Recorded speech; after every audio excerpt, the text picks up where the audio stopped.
தமிழக மக்கள் அனைவருக்கும் வணக்கம். இன்றைய தினம் நமக்கெல்லாம் ஒரு சோகமான தினம்.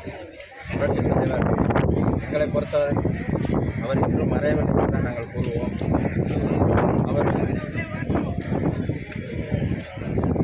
அவருடைய நினைவாக நாங்கள் தமிழ்நாட்டிலே ஒரு புரட்சி ஏற்படுத்த வேண்டும் என்று அகில இந்திய புரட்சித் தலைவர் மக்கள் முன்னேற்ற கழகம் ஒரு கட்சியை ஆரம்பித்து நாங்கள் இனிமேல் வருகின்ற காலத்திலே 2026ஆம் ஆண்டு ஒரு நல்ல கட்சியை உருவாக்க வேண்டும் என்று நாங்கள் பாடுபட்டு கொண்டிருக்கிறோம்.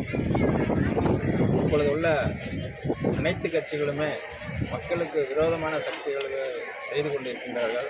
அவர்களுக்கு எதிராக மீண்டும் புரட்சித் தலைவர் ஆட்சி அமைக்க வேண்டும் என்றும் மீண்டும் மக்களாட்சி அமைக்க வேண்டும் என்றும் மீண்டும் புரட்சித் தலைவருடைய ஆசீர்வாதத்துடன் நாங்கள் ஆரம்பித்திருக்கின்றோம்.